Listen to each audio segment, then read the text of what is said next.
Since Russia's invasion of Ukraine, we've seen all kinds of commodities spiking. But since February 24th, when they first unprovoked attacked Ukraine, hot rolled coil steel is up 47%. Now, you think that price jump is stunning?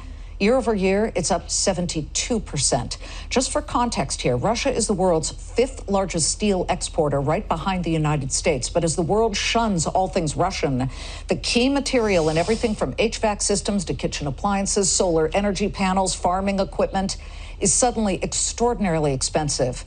Todd Leebow is the CEO of Majestic Steel USA, joining us live from Cleveland, and says this is only the beginning. What do you mean by that, Todd?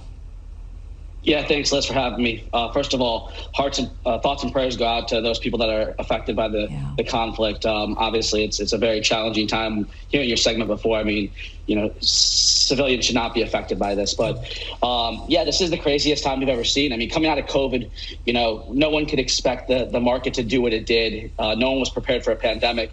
But people don't realize how connected the global steel market is. And so you talk about steel, but also raw materials, and so much is dependent across the entire global market that with Russia and Ukraine now being out of the market, it's really having a major impact on steel prices and supply. So it's just getting worse right now. Well, so it's a ripple effect, obviously. You guys produce about, 200 million pounds of steel at 16 different locations.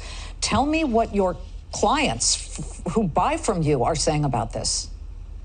Yeah, so we're in the distribution and processing business. So we're buying steel from domestic mills as well as all over the country. And we have hundreds of millions of pounds of steel on the floor at any given time. And what's happening is, the customers don't know how to respond. No one can really forecast for pricing. And so, volatility creates confusion. However, the biggest challenge is coming out of the pandemic, right? We saw steel prices go to an all-time high. The last 6 months, we saw steel prices pull back.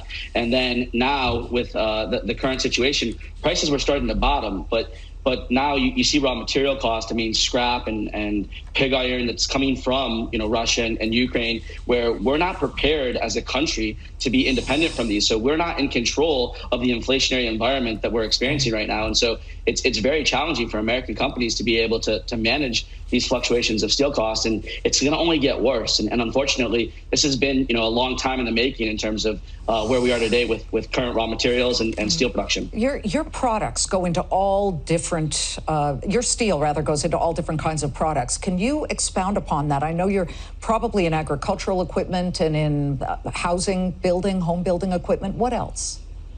Yeah, we sell across the entire United States, and we're selling into manufacturing and construction. So when you think about manufacturing, transportation, agriculture, equipment, appliance, and all of those markets are impacted, right? And then on the construction side, the roofing, the decking, the siding, the framing, the HVAC ductwork, people don't realize that steel is like the universal currency in terms of how product is actually manufactured. And you talk about infrastructure, right? Yeah. No more important material than steel. So it's a massive impact on the economy, on jobs, and the environment. Well, also nickel.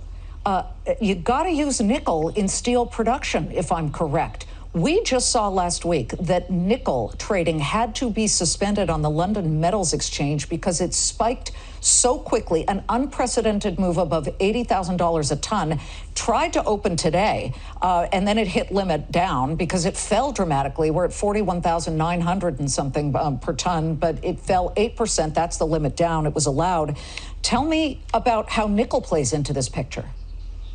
Yeah, nickel goes into stainless. It's about 10% of the cost. However, it definitely plays a major role in terms of what's happening when it comes to steel pricing. And you look at stainless prices, in the last year, stainless prices have doubled. So when you're talking about the consumer and the impact of the consumer, you think about your appliances, right? Your refrigerator, your washer, your dryer, all the products that are made with steel and specifically with stainless steel in that regard. We're going to experience higher costs. Well, the steel manufacturers are mixed today, but they have seen huge moves, not just year over year, but year to date. Todd, good luck to you. Thank you very much. Appreciate it, Liz.